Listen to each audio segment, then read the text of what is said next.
Kita nggak pernah bertanya, baru datang bagaimana perasaan orang lagi bete. Kenapa Rasul kalau pagi-pagi itu tahu orang kalau pagi jangan tanya yang berat-berat. Jangan pagi-pagi nanya diskusi baru bangun langsung tanya, menurut kamu inflasi ekonomi 5%. Stres banget. Rasul tuh nanyanya kalau pagi, kalau antum tahu hadis riwayat Muslim, Samurah bin Jundab mengatakan Rasul kalau balik badan bersubuh pertanyaan ini, hal ro'a ahadum minkum badan ru'ya. Siapa di antara kalian yang mimpi indah semalam? Rasul tuh nanya mimpi. Dan dari mimpi itu Rasul mentakwil dengan kalimat positif. Berkatalah Abdullah bin Abbas, saya melihat langit terbelah wahai Rasul, dan aku naik ke atasnya. Apa maksudnya? Apa kata Rasul? Kelak engkau akan dimuliakan ke seluruh penduduk dunia, bahkan seluruh penduduk dunia. Itu cara Rasul menyapa supaya orang tua happy. Bahkan ada yang mimpi buruk, tahu? Abdullah bin Umar mimpi buruk, dia malu cerita sama Rasul, tapi cerita sama istri Rasul, Hafsah, saudara kandungnya. Hafsah cerita sama Rasul. Akhirnya Rasul manggil Abdullah bin Umar, keluarlah kalimat untuk membuat Ibnu Umar bahagia. Apa kata Rasulullah? Ni'ma abdu Ibnu Umar idza kana salatul lail. Sebaik-baiknya hamba itu adalah Abdullah bin Umar seandainya dia rajin sholat malam. Kebayang gak Abdullah bin Umar setelah itu bertekad demi Allah sampai mati gak akan meninggalkan sholat malam. Hanya karena Rasul mampu memahami bagaimana kebutuhan itu. Maka kalau ada anak kita yang caper di luar kita cuma kalimat satu, dia sedang ingin mengatakan bahwa aku tuh gak dapat apa-apa di rumah. Oke, rumah gak ada, sekolah gak ada. Yang ketiga, anak-anak yang dapat cinta, positive thinking, optimis. Sebagian besar orang-orang yang mengalami negative thinking, bahkan berpikir negatif, cenderung marah, emosi, itu salah satu pengaruh penyakitnya namanya skin hunger. Skin hunger adalah gejala penyakit psikologis yang dialami anak-anak yang dulu masa kecilnya nggak pernah ada sentuhan fisik. Ibu menyusuinya, maaf, hanya cukup pakai botol, merasa sudah cukup dengan ASI full 2 tahun, tapi via botol. Bapak juga kalau ngomong nggak pernah memegang pipinya, nggak pernah mengucapkan sayang. Anak-anak nggak pernah dapat skin hunger, mengalami penyakit psikologis. Cirinya adalah mengalami yang kita kenal juniper, julid nyinyir baper. Salah satunya memandang negatif orang. Pernah nggak menghadapi orang yang kalau sama dia kita bingung sikap kita, senyum salah nggak senyum salah? Pernah nggak? Ada orang nih kita senyum sama dia, apa kata dia? Lu kenapa sih senyum-senyum sama gua? Nah, lu maksudnya apa? Nyindir gua lu? Enggak, maksud gua enggak, lu apa sih? Sebel gua. Besok kan kita ngambil pelajaran, ke depan dia jangan senyum. Kita kaku muka dia, langsung dia ngomong itu orang sombong banget sih. Sok kaya banget, sok ganteng banget, pelit banget, senyum banget. Lah senyum salah nggak senyum salah? Kalau ketemu orang kayak gini, cukup jawab, dia ini korban yang namanya fakir cinta. Dia nggak pernah dapat kasih sayang dari bapak ibunya, jadi begitu. Saya pernah nangani kasus klien perempuan, umur 19 tahun, dioper sama guru saya dari Ustadz Bakti Nasir, minta saya tanganin orang ini karena Ustadz Bakti Nasir nggak punya waktu. Ya udah datang saya. Ya, waktu datang sama saya, pertanyaan pertama ke saya itu aja sudah saya tebak ini orang kayak udah nyebelin. Apa? Dia bilang, konsultasi Ustadz mahal ya? Jadi pertanyaan pertama, konsultasi Ustadz mahal kan? Saya jawab, enggak kok, gratis buat kamu. Alam pencitraan. Saya bilang gratis buat pencitraan, juga mahal nyesek gitu kan. Karena orang bingung juga kita mau bilang apa. Selalu memandang orang lain itu negatif, selalu cemas, selalu pesimis. Kalau kita ketemu orang kayak gini, ketahuilah dia nggak pernah cukup asupan cinta ya masa kecilnya. Makanya anak-anak kalau kita lihat, enggak, aku nggak bisa, selalu tuh pesimis. Kalau mana orang aku jelek, ya, itu biasa gitu. Ya, dia nggak dapat itu.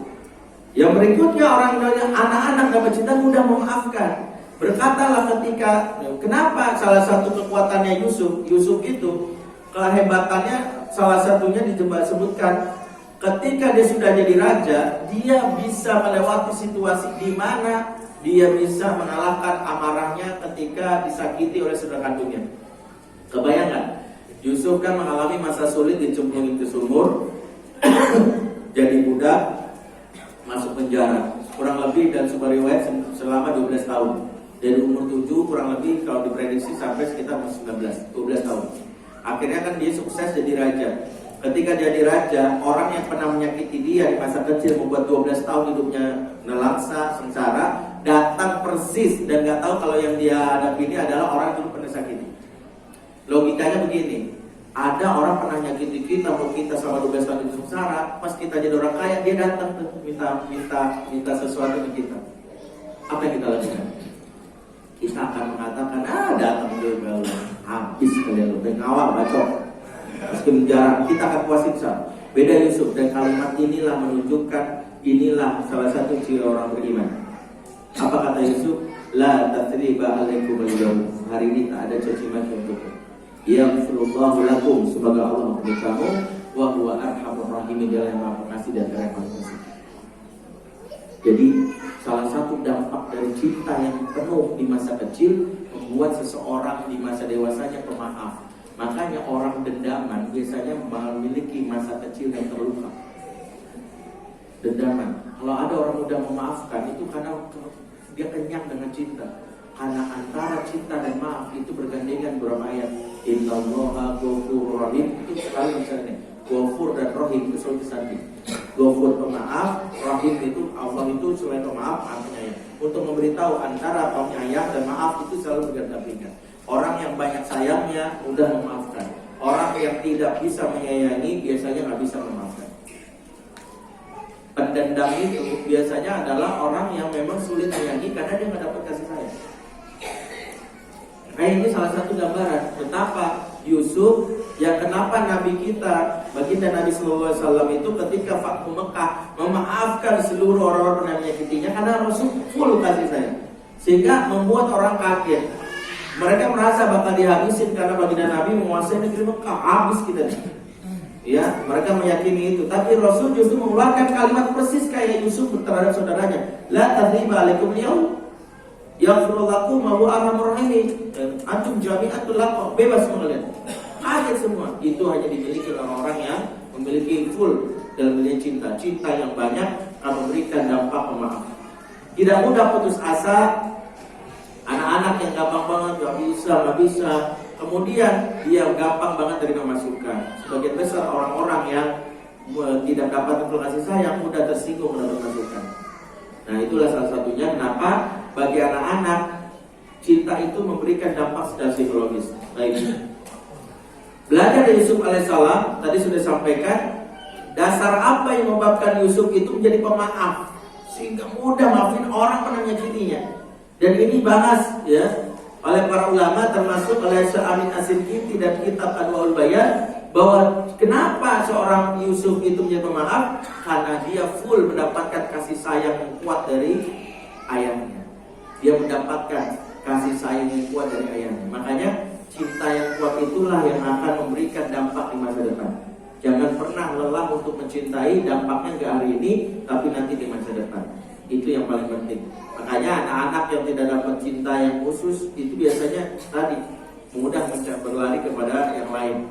Bahkan seorang penjahat pun mudah untuk melakukan ini. Tadi sudah contohkan pengedar narkoba. Ada satu kasus yang pernah juga kami tangani. Salah satu siswa SMP cantik di sekolah Islam, ya pulang sekolah dia copot jilbabnya, dia naik busway dari sekolahnya ke busway zaman sangat dekat dan dari rumahnya ke busway juga dekat. Jadi dia transportasinya via busway. Waktu dia naik busway diceritakan ya, dia itu tiba-tiba ada seorang preman yang ngeliatin dia. Lihatin. Awalnya dari sini. Di sini. Dia nggak nyaman. Lama-lama dia berani juga, dia bilang apa? Mas, matanya dijaga. Risih gue dilihatin kayak gitu. Apa sih lu gitu? Preman ini masih ngeliatin aja senyum. Sampai ujung-ujung dia ancam, lu kalau begitu gue lapor polisi. Ya, jadi premannya bilang lapor polisi aja nggak apa-apa, tentara pun nggak apa-apa. Gue rela dimasuk penjara demi melihat mata yang paling indah di muka bumi ini. Langsung bilang apa sih gue rese gitu. Untungnya busway datang. Begitu dia naik busway tinggal preman tersebut sepanjang perjalanan justru dia mengecek matanya. Masa sih? Gak percaya, dia langsung ya Allah ternyata bener mata gue indah. Pulang dia ngaca, masa gitu. Akhirnya apa, besok sengaja datang ke busway itu tadi dia digodain. Ujung-ujung 3 kali kenalan, ujungnya jadian pacaran. Setelah pacaran 6 bulan kemudian hamil. Baik, ini kenapa pentingnya. Bagaimana cinta itu tumbuh? Dasar cinta itu bukan apa yang kita berikan, tapi apa yang diterima. Maka cinta itu bermula dari persepsi. Ini kata kuncinya. Bukan sekadar mencintai, namun apakah anak merasakan cinta. Selama ini kita salah kaprah. Seolah-olah kita bilang semua orang tua kalau ditanya, apakah bapak mencintai anak bapak? Demi Allah saya mencinta banget anak saya. Tapi pertanyaannya, tanya sama anaknya, kamu merasa gak cinta enggak? Kan ada seorang ibu pernah bilang gini, saya tuh cinta banget anak saya, makanya saya lakukan ini. Begitu anaknya ditanya, menurut kamu mama gimana? Bawel. So gitu, mama tuh jahat, mama tuh gak sayang. Makanya kenapa Al-Quran membuat satu ayat memberitahu bahwa Yakub yang mencintai anak-anaknya pun disalahpahami oleh sebagian anaknya, di mana anaknya merasa tidak dicintai. Lihat dialognya, in qalu la yusufu wa akhuhu ahabu ila abina minna. Sungguh berkata mereka, saudara-saudara Yusuf, sungguh Yusuf dan saudaranya itu Bunyamin yang beda ibu, satu bapak, lebih disayang ayah daripada kita. Ini kalimat dari saudara-saudara Yusuf yang lain. Ayah itu sayangnya cuma Yusuf sama Bunyamin doang. Padahal kalau kita mau telusuri, Yakub itu sayang sama semua anaknya. Tapi kenapa anaknya yang lain menduga bahwa Yakub sayangnya sama Yusuf doang? Ini masalah persepsi. Makanya cinta itu bukan apa yang kita berikan, tapi apa yang diterima oleh objeknya. Makanya penting untuk bertanya, kamu merasa dicintai nggak sama Abi? Oh dia bilang, enggak Abi mah gue banget. Padahal kita merasa mencintainya. Makanya penting untuk bertanya, bagaimana cinta itu harus dirasakan bukan diberikan. Karena ada orang merasa beri cinta yang banyak, tapi ternyata cintanya bocor di tengah jalan. Dalam tanda kutip, si anak tidak merasa menerimanya. Makanya penting untuk bertanya, kamu merasa dicintai nggak? Ya, kalau dalam teorinya itu yang tadi saya sebut namanya intimacy meter. Kalau dia nggak bisa ngomong, minimal kita mengukur derajat keakraban. Tadi satu, kalau orang mencintai senang diajak naik kendaraan bareng. Yang kedua, cinta itu ujung-ujungnya spontan. Spontan itu seperti bagaimana seorang Aisyah spontanitas mengekspresikan perasaan cemburunya depan Rasul dengan membanting piring. Prang! Bagi orang yang membenci ya istri Nabi, Syiah jadikan dalil seolah Aisyah ini durhaka, istri nggak benar. Padahal gambaran di sini kata para ulama menunjukkan saking kuatnya dan rasa nyaman dari Nabi kepada istrinya sehingga istrinya mampu bersikap spontan. Sebab spontanitas itu ciri orang nyaman dan akrab. Makanya kalau ada pertanyaan gini, misalnya ada guru datang, ada seorang bapak atau ibu datang ke sekolah, saya boleh tanya nggak anak saya gimana ya? Anak ibuku di sini mah tertib banget, disiplin, dia ngomong sopan, dia orangnya juga kalem, pendiam. Si ibu ini bilang, apaan di rumah saya dia loncat sana loncat sini, dia kadang-kadang gitu. Maka yang bisa kita terjemahkan dalam bahasa psikologis, di sekolah dia nggak nyaman, di rumah nyaman. Saking nyaman dia duduknya bisa begini, bisa lompat, bisa ngupil. Makanya suami istri kalau nyaman saling berbalas kentut. Benar. Kalau ibu tertekan karena suami otoriter, belum tentu talak satu itu tanda. Ya, makanya tanda udah kasih ngajar keluar 3 langsung ke 3 kan baik.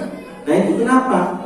Salah satu indikasinya orang itu spontan. Yang kedua respect. Ada yang spontan tapi nggak respect. Apa lo? Gue nggak suka. Nah dia spontan tapi nggak respect itu juga. Makanya kalau dia hormat sama kita, meskipun kita marah, Abi tuh nampar aku kan itu. Dia kita marah nih, tapi dia tetap tuh.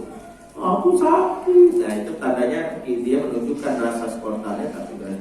Yang keempat, matanya berani menatap lawan bicara. Tadi sudah saya sampaikan. Yang kelima, telapak tangannya nyaman diatur, nyaman dipegang. Telapak tangan ini jangan sepelekan, ini sensor jiwa. Anak itu gak akan menyentuh telapak tangan orang yang dianggap tidak nyaman. Makanya kalau istri kita lagi gak nyaman, pegang aja. Apa sih belum pegang? Ya bukan mahram, gak enak. Makanya pun nikahi kamu. Kalau mahram kan gak boleh nikahi. Jadi telapak tangan itu. Nah, kalau kita lihat persepsi itu bisa kita gali dari sisi itu. Makanya cinta itu dirasakan personal oleh masing-masing anak. Cara untuk mendeteksi seberapa cinta itu salah satunya biasakan bersifat privat. Makanya nggak boleh mengungkapkan cinta itu dengan apa ya, ibaratnya komunal. Dikumpulin semua anak kemudian bilang, papa sayang sama kamu, gak ngefek. Yang benar itu ajak masing-masing kemudian sampaikanlah kepada dia. Jadi kalau anak kita 5, sebagaimana Rasul itu selalu ngajak sahabat berdua. Ya, dengan Ali Rasul pernah berdua, dengan Abu Bakar, dengan Umar, dengan sahabat-sahabat yang lain. Baik. Apa yang diharapkan anak kita, bentuk cinta yang diharapkan anak ada beberapa. Yang pertama ucapan. Ya, jadi jangan sungkan, apalagi kalau anak perempuan. Riset mengatakan wanita butuh kalimat cinta minimal 4 kali dalam sehari. 4 kali dalam sehari. Istri kita, anak perempuan itu butuh Pak, 4 kali. Ada bapak yang 4 kali dirapel malam-malam, I love you, I love you, I love you. Dirapel, udah 4 ya, ada ya, betul. Ada yang lebih strategis lagi, seminggu udah 4 kali suci 28, I love you, I love you. Ntar minggu depan lagi. Gak gitu juga. Lihat bagaimana Rasul melakukan ini kepada salah satu sahabat yang membuat begitu kuat perasaannya, itu Usama bin Zaid. Singkatnya didudukkan di paha kanan dan sampai al kiri. Rasul memeluknya dan keluarlah doanya, Allahumma arhamhuma fa inni arhamhuma. Ya Allah, sayangilah anak ini sesungguhnya aku sangat sayang dengan anak ini. Ini kalimat yang Rasul lakukan untuk membuat bagaimana kesan mendalam di dalam perasaan. Jadi kalau ingin anak merasa dicintai, berikan. Jadi jangan sampai kalau cinta tapi kita nggak pernah mengucapin. Apalagi bagi perempuan itu butuh telinganya, ya karena dia makhluk auditori yang sangat senang dengan yang namanya kalimat-kalimat yang baik dari pasangannya atau dari ayahnya. Yang berikutnya berkata-kata yang baik dan lembut, ya ittaqunnar walau bisikin tamroh, ya pamanlah yajid fabi kalimatin thayyibah. Jagalah kalian dari neraka dengan sedekah kurma. Kalau tidak dapat sesuatu bisa sedekah, minimal ngomong yang baik. Ya, kalimat kasar, kalimat menjatuhkan itu bentuk kehilangan rasa cinta. Ya, makanya Rasul mengatakan wal kalimatut thayyibatu shadaqah. Kalimat yang baik itu termasuk sedekah. Makanya salah satu kebiasaan penduduk surga, penduduknya ngomong yang baik, ya. La yasma'una fiha lagwa wa la ta'thima illa qila salama. Ya. Saya percepat. Yang ketiga, senyuman dan wajah cerah. Cinta itu dibuktikan dengan ekspresi yang membuat nyaman, yaitu salah satu dengan senyuman. Ini kita sering dengar hadisnya, tabassumuka fi wajhi akhika sadaqah. Belajarlah untuk senyum di depan anak. Dan karena apalagi anak kecil, ingat anak kecil rasionya belum jalan, mereka tidak bisa dipakai logika. Yang jelas walaupun kita jelasin, misalnya kita jelasin cuma 2 tahun, mama marah ya karena kamu begini, gak nyambung, dia gak ngerti. Yang jelas dia cukup senyum saja. Ya, itu yang bisa, bahasa paling natural yang bisa digunakan. Yang keempat, ciuman dan pelukan kasih sayang. Ini juga penting, itu yang dimaksud dengan skin hanger. Bagi orang-orang yang tidak mendapatkannya, maka baik. Ya. Yang berikutnya, julukan spesial. Ini juga penting. Rasulullah selalu membuat sahabat itu merasa spesial karena punya julukan. Baik itu misalnya dengan sanjungan personal. Kenapa Rasulullah memuji Abu Bakar dan As-Siddiq? Itu julukan spesial. Kenapa Umar sebut Al-Faruq? Karena julukan spesial. Kenapa Utsman sebut Dzunurain? Itu karena julukan spesial. Kenapa Ali sebut Miftahul Ulum? Itu juga karena julukan spesial. Itu karena Rasul lakukan. Julukan spesial itu penting. Ada anak kecil dipanggil kunyahnya, misalnya dengan Abu Umair. Ya, ini sepupunya Anas. Kenapa? Saking cintanya Rasul kepada dia diberikan. Ali bin Abi Thalib juga dapat julukan kunyah namanya Abu Turab. Gara-gara waktu dia konflik sama Fatimah, Rasulullah mencarinya di masjid dan dibangunkan dia. Debu-debu banyak yang berhampiran di tubuhnya, kemudian dibersihkan, keluarlah kum ya Abu Turab, kum ya Abu Turab. Nah, ini keluar. Jadi julukan itu harus disampaikan untuk memberi makna positif, bukan nyindir atau menyakiti perasaan. Jadi anak-anak yang dapat julukan itu penuh senang. Nih, ini jagoan nih. Wah, nih jago matematikanya Hawarizmi sini. Mana namanya Hawarizmi? Karena saking jago matematikanya kita panggil. Ya, itu salah satu. Baik. Bermain bersama, dan ini juga salah satu keasikan yang kita bangun karena cinta identik dengan rasa asyik. Dan itu Rasulullah menceritakan bagaimana pengalaman bariskan Abdullah, Ubaidillah dan Qasim bin Abbas dari Bani Abbas. Ya Abdullah Badillah yang sebenarnya masih kecil ini sepupunya Rasul, anak Rasul, dan Abbas bin Abi Thalib ini ya, keponakan dan paman, cuman pamannya ini umurnya nggak jauh beda sama Rasul. Ya, Rasul mengatakan siapa lebih dulu dapat megangku dapat hadiah ini dan ini. Singkatnya, Rasul berlari dan dipeganglah pundaknya oleh anak tersebut. Lalu beliau memeluk mereka. Kebayang nggak? Rasul melakukan yang disebut hal-hal yang penting dalam masalah permainan, yaitu adalah rasa asik dan tawa. Kebutuhan anak tentang tawa ini penting, karena kalau anak nggak dapat tawa di rumah atau di sekolah, dia cari yang lain. Karena ciri rumah surga itu kata Allah dalam surat Al-Baqarah, wujuhu yawma idzin musfirah dhahikatu mustabsyirah. Wajah mereka berseri-seri, tertawa bergembira dia. Kalau tak ada tawa di dalam rumah dan sekolah, akan dicari yang lain. Jadilah guru dan bapak yang mampu menerbitkan tawa. Salah satunya dengan bermain. Bermain itu bukan untuk menang dan kalah, jangan serius-serius amat gitu. Ada bapak yang saking seriusnya, siapa bisa megang pundakku dapat hadiah ini dan ini. Yang bapaknya kabur kayak mantan copet. Anaknya sampai stres, kalah, jangan pengen menang.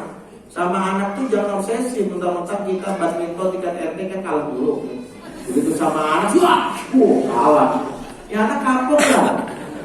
Kalau main sama anak yang membuat anaknya itu nyaman, makanya kalau Rasulullah aja gini, lihat sengaja Rasulullah larinya dipelanin, masa iya sama bocah Rasul kalah. Tapi Rasul sengaja beri tepat. Jadi jangan sedus amat kalau main sama anak biar emang mentak umpet, bapaknya umpetnya kabur ya kayak Masiku itu kan gitu. Ya, nggak ketemu sampai sekarang. Bapaknya hebat banget dan jarang Masiku gitu. Jadi sampai segitunya. Jadi sampai bapaknya jangan sampai akhirnya seperti itu. Jadi mainlah. Dan yang paling penting tawa, makanya gak usah malu. Rasul tuh kalau main sama anak total. Satu hadis mengatakan bagaimana Rasulullah itu gak malu menjulurkan lidah, kelihatan muka jeleknya di depan cucunya Umamah dan Umamah anak Zainab dan Husain. Rasul gitu. Dan itu dilihat sama sahabat, Rasul menjulurkan lidahnya sampai lidahnya kemerah kelihatan. Totalitas bermain. Karena Rasul ingin menyenangkan anak-anak, dan menyenangkan anak itu salah satu kebiasaan orang soleh. Di zaman dahulu itu begitu. Dalam hadis riwayat Tabrani dan kitab Jam' Kabir, sebutkan Rasulullah itu orang yang paling senang membuat keluarganya tertawa, bergembira. Makanya istrinya diajak main, ada lempar-lemparan kue gara-gara ada yang iseng dia bikin sama Rasul. Sengaja lucu-lucuan. Dan itu sesuatu yang baik. Makanya kata Rasul dalam hadis riwayat Sahih, kullu syai'in laysa lahu min dzikrillah laibun wa lahun. Segala sesuatu kalau nggak ada zikir di dalamnya sia-sia belaka, nggak ada manfaatnya. Illa, kecuali apa? Mula'abatur rajul ma'a ahlihi, canda tawa seorang laki-laki sama keluarganya. Jadi canda tawa kita sama keluarga, sama istri, sama anak itu memang nggak ada zikir di dalamnya, tapi berpahala, bermanfaat kata Rasul. Ya, makanya dalam hadis lain, bukan hadis, sebuah riwayat asar dari sahabat. Berkata Sabit bin Ubaid dalam kitab Adabul Mufrad, "Ma ra'aitu ahadan ajalla idza jalasa ma'al qaumi wa la afka fi baitihi min Zaid bin Sabit." Saya belum pernah melihat laki-laki yang kalau di depan kaumnya gagah berwibawa, tapi kalau di rumahnya dia bapak yang lucu, kecuali Zaid bin Sabit. Jadi Zaid bin Sabit itu kalau di depan kaumnya, gagah dia omongannya, menggelegar, berwibawa, karismatik, tapi di rumahnya bapak yang lucu. Kayak kita kalau di rumah, salah satu yang sering saya bilang, kalau mau anak itu obrolan recehnya sering aja. Obrolan receh itu yang gak penting-penting tapi penting buat jiwa. Anak tuh seneng. Ini bisa aja, kadang tebak-tebakan gitu ya. Nah, kenapa anak babi jalannya nunduk? Tahu nggak? Soalnya dia malu ibu bapaknya babi. Bisa aja ya. Sekarang ditanya kenapa anak bodoh jalannya lompat-lompat? Nggak tahu Pi, soalnya dia senang ibu bapaknya bukan babi. Bisa gitu. Sekarang ditanya kenapa anak kanguru jalannya lompat-lompat juga? Aku tahu, kata anak saya. Pasti karena seneng kan ibu bapaknya bukan babi juga. Salah. Kenapa? Namanya juga anak-anak biasa lompat-lompat. Jadi kita bangun itu yang lucu-lucu aja, yang bangun. Karena di luar udah stres dia, banyak masalah, banyak tugas dari sekolah. Di rumah dia stres lagi, cari yang lain. Gitu, kadang anak saya belum tahu, Abi hewan apa yang badannya besar, hidungnya panjang, kupingnya lebar, suaranya kecil? Apa? Salah. Hewan apa yang badannya besar, hidungnya panjang, kupingnya lebar, suaranya kecil? Salah. Yang benar, kan suaranya kecil. Jadi sesuatu kadang kita lakukan baik. Hadir di waktu berharga anak. Pertama saat sedih, Rasulullah hadir saat Abu Umair kehilangan pipitnya sepersikat.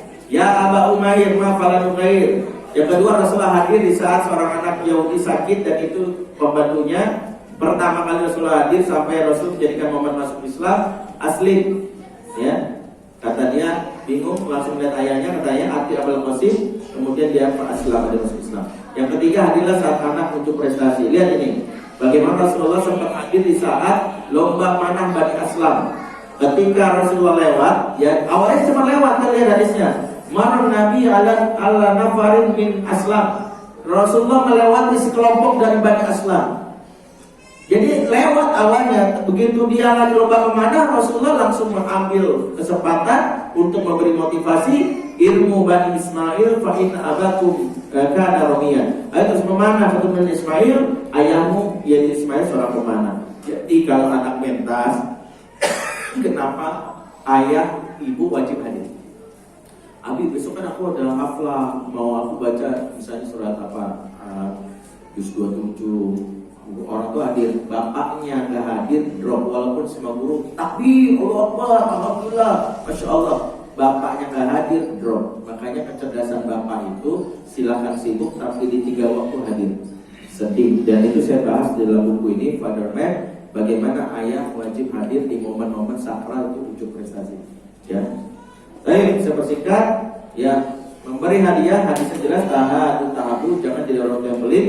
Karena pelit akan membuat anak kering cinta. Baik. Ya. Berikutnya memberikan rahasia, bisik-bisik telinga anak itu membuat mereka spesial. Salah satu kebiasaan Rasulullah itu sering bisik-bisik. Dan riwayat lain bahkan pernah Rasulullah itu ya. Ini lihat hadisnya. Saya lupa interpretasi Arabnya. Saya pernah didatangi Rasulullah SAW ketika sedang bermain dengan teman lain. Kemudian beliau mengucapkan salam dan menyelesaikan suatu keperluan. Dia saya terlambat pulang ke rumah. Sampai di rumah dia bertanya, mengapa kamu terlambat pulang wahai Unais? Saya pun menjawab, tadi saya suruh Rasulullah untuk suatu keperluan ibu. Ibu bertanya, keperluan apa? Itu rahasia. Jadi Rasulullah itu bisik-bisik rahasia. Baiklah, dan kamu ceritakan Rasulullah pada siapapun ya. Anas berkata, demi Allah, kalau saya boleh cerita rahasia tersebut, ya saya akan ceritakannya pula kepada Muhammad Nabi. Sampai sekarang hadisnya orang nggak tahu ini hadis apa ya. Sampai sekarang, karena sampai sekarang dia bilang kalau saja boleh kita ceritain. Makanya ini salah satunya hadis yang kita sendiri nggak tahu apa. Ya. Karena dia cuma bilang Rasul, karena pesannya Rasul bisik-bisik. Karena sudah rahasia ya.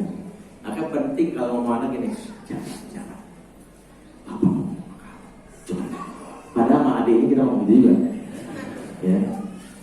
Makanya pentingnya memberikan rahasia. Abdullah bin Ja'far berkata, suatu hari Rasulullah membonceng saya dan pada bertanya, duduk belakang beliau, kemudian beliau bersikir suatu yang tidak saya ceritakan pada siapapun. Sampai sekarang dia juga tidak tahu hadisnya itu isinya apa. Karena cuma bilang rahasianya. Pentingnya seorang merasa. Makanya kenapa anak TK sedang permainan kuda bisik? Karena merasa dirinya berharga. Kalau dia main anak TK tahu gak caranya? Wah gini, ayo semuanya tenang dulu ya, nggak usah. Bapak sebenarnya sampai anak mendengar. Karena ketika kita mendengarkan suara, naluri anak TK ingin pertama kali yang mendengarkan pesan tersebut, maka dia diam. Ya. Baik, berikutnya kekuatan doa, ini juga penting. Doa itu penting, salah satu yang bisa kita lakukan. Doa itu dalam beberapa riwayat dijelaskan, yang pertama mintalah kepada Allah. Doa itu di malam hari. Yang kedua doalah di depan anak. Salah satu kenapa kita sunnahnya kalau apa-apa doa di depan anak, karena biar anak mengalami 3 hal. Kata Imam Nawawi. Rasulullah itu kalau doain anak itu pertama di depannya. Kita sangat dengar, sangat populer hadis Rasulullah, Allahumma faqihu fiddin wa limutta'wil. Kepada siapa? Abdullah bin Abbas. Rasulullah mendoakan tadi sama dengan kalimat Allahumma rahmuhuma fa inni arhamuhuma. Rasulullah mendoakan Anas bin Malik, Allah barik fi malihi wa tawil umuri.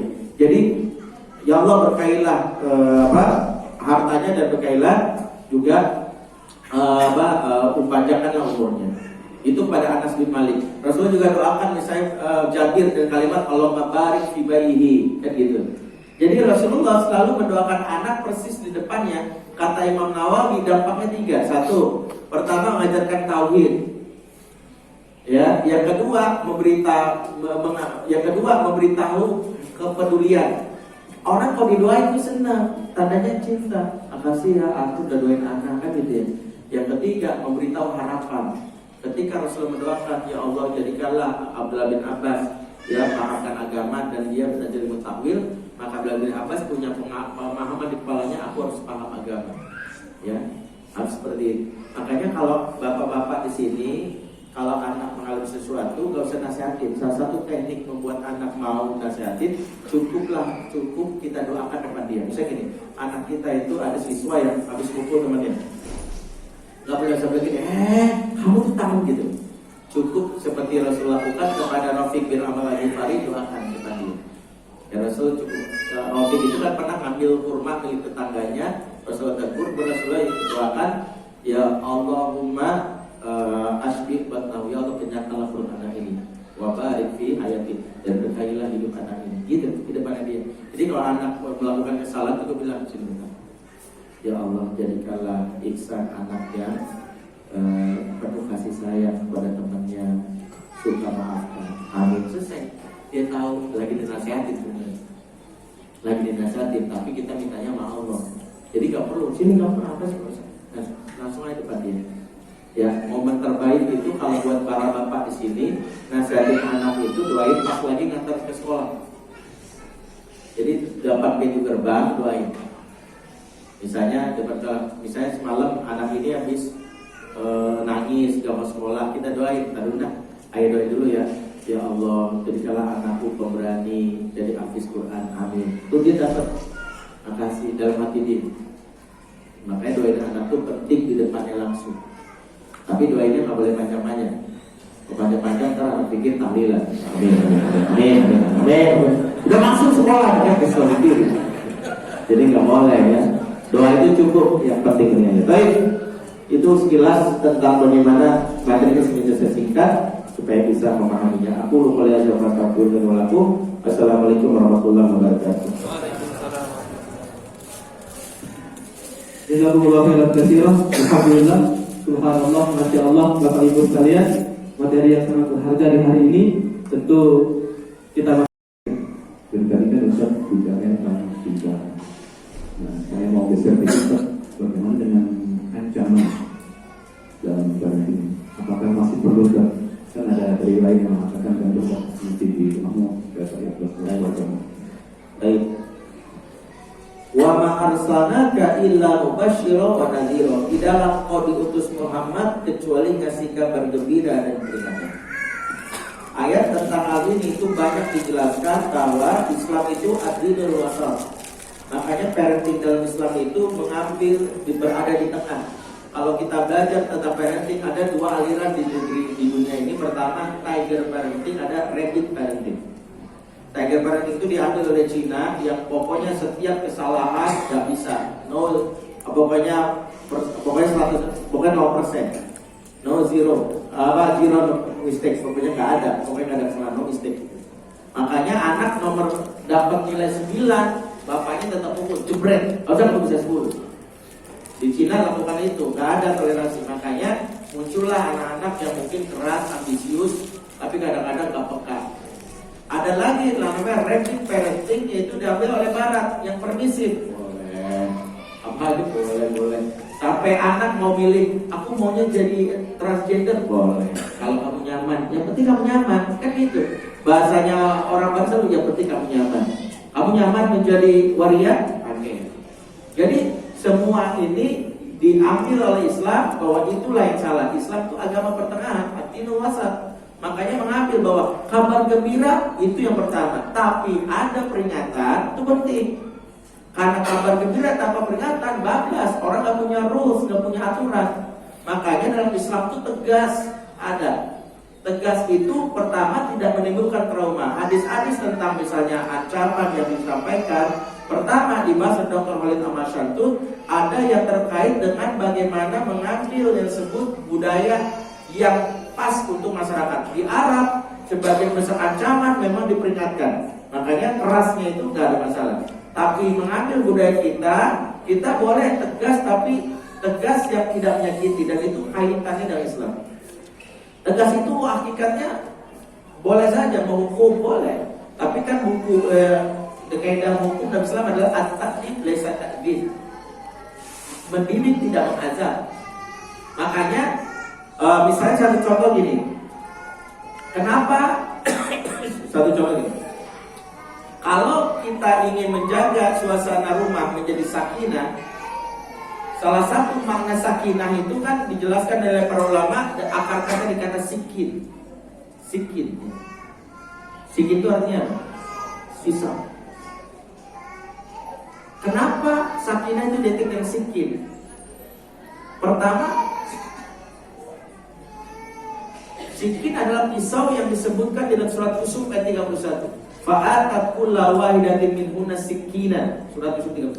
Kami datangkan kepada masing-masing mereka sebuah sikin alias pisau.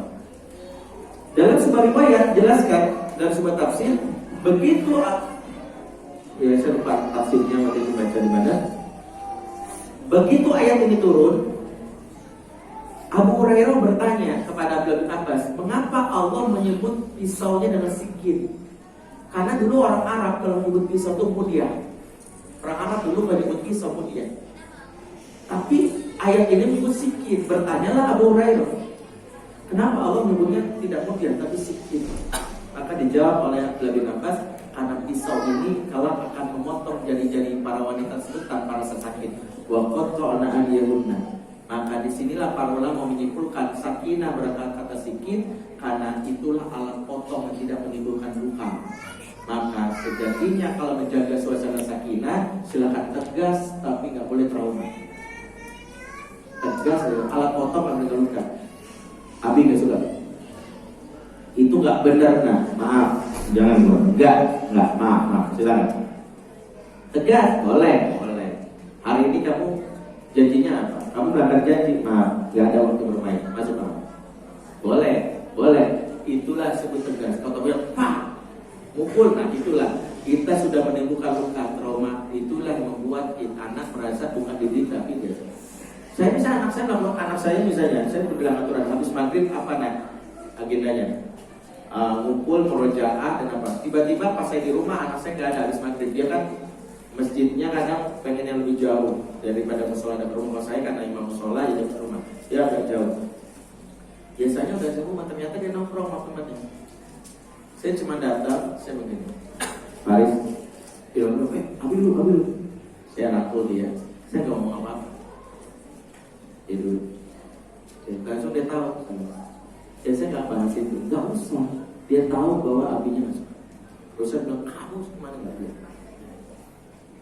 Kemudian pada saat malam hari sebelum tidur saya bilang Pak, nah ya, kalau Abi memilih marah mudah, tapi Abi memilih kamu seperti Nabi Adam alaihissalam yang ketika dia ke rumah Allah memiliki perasaan ikhtiar, mengakui bahwa ada yang salah.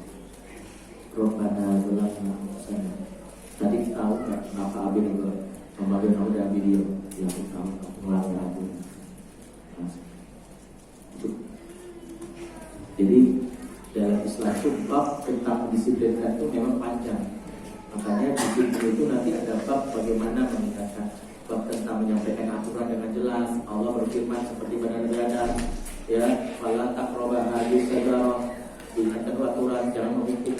Kemudian kalau orang melanggar, ingatkan dulu akan aturannya. Sebagaimana Allah berfirman dalam surah Al-A'raf, Allah anhakumatu masyajarah wa khulaqna masyadona lakuma mubin. Bukankah aku sudah katakan jadi pohon itu dan saya tahu musuh nyata bagi kamu. Harusnya kita ngomong itu mana? Aturannya gimana? Ya, yang ketiga barulah kita ambil kesenangannya. Allah berkata ada di surga agar dia hilang kesenangannya. Kita meminta dia enggak jamin kamu hilang. Kenapa kita ngomong itu? Supaya dia mengalami ikhtiar tadi. Nanti baru terakhir hukuman, baru nanti ya kita berikan supaya dia rasa takut, ya itu boleh. Nanti ada tahapan juga. Ya. Dan yang paling besar hukuman bagi anak itu adalah hajar, diabaikan. Kalau udah dicuekin, dikacangin itu selalu hukuman terberat. Jadi jangan mengabaikan anak sampai berlebih dari 3 hari, karena itu hukuman paling berat aja. Karena Ka'ab bin Malik itu di Ka'abin itu kata orang dicuekin itu selama 40 hari itu dia membuat dunia sekarang. Jangan mengambil hukuman berat anak sampai seperti langsung dianggap nggak ada. Baik, apa saya ada agenda lagi, mungkin nggak bisa sampai cukup 2 pertanyaan saja. Ada agenda tempat yang lain, izin saya berobat dulu ke dokter, takut ini tadi ada sedikit mengganggu. Ya, mohon doanya biar sehat. Subhanallah wa bihamdihi, asyhadu an la ilaha illa anta, astaghfiruka wa atubu ilaik.